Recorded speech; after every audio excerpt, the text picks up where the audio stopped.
Samantala, nanawagan naman ang isang mambabatas sa transparency ng batas para sa impeachment complaint laban kay Vice President Sara Duterte. Ipinaalala din niya sa Senado na ang paghahain ng summon sa Vice-Presidente ay naaayon sa konstitusyon. Nagbabalik si Zai Chua. Iginagalang ng House Prosecution Panel ang desisyon ni Senate President Francis Chis Escudero matapos nitong ibasura ang kanilang mosyon para pasagutin si Vice President Sara Duterte sa inihaing articles of impeachment laban sa kanya. Ngunit idiniin ng mga ito na hihintayin nila ang formal na sagot ng Senado para mapaghandaan ang kanilang mga susunod na legal na hakbang.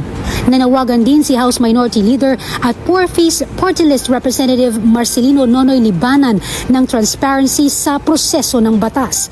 Ipinaalala nito kay Escudero na ang paghahain ng summons sa bise ay tinatakda ng konstitusyon sa ilalim ng Article 11 Section 3. Nakasaad dito na dapat magsimula forthwith sa sandaling matanggap ang isang formal na reklamo na iniendorso ng hindi bababa sa 1/3 na miyembro ng Kamara.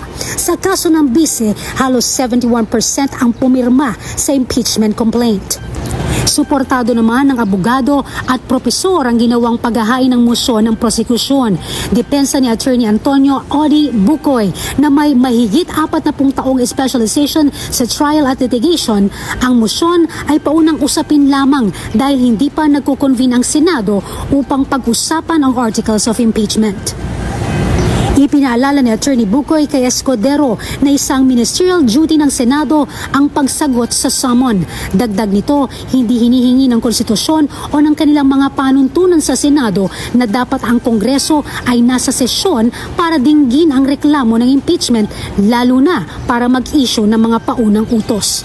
Dagdag pa niya, hindi maaaring pakialaman ng Korte Suprema ang desisyon ng Senado o magpataw ng kanilang interpretasyon sa panloob ng mga tuntunin ng Senado tulad ng Resolution number 39 maliban na lamang sa ilang kondisyon.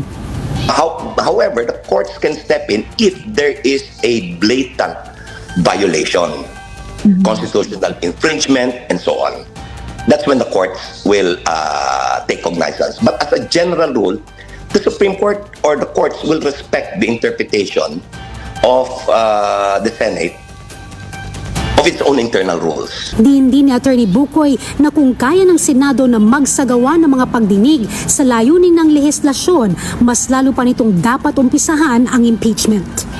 If the reasoning for the Senate President for rejecting or denying the motion filed by the public prosecutors for him to issue the writ of summons, with more reason that he can do that, Para sa totoong balita sa Bagong Pilipinas, Zai Chua, Congress News.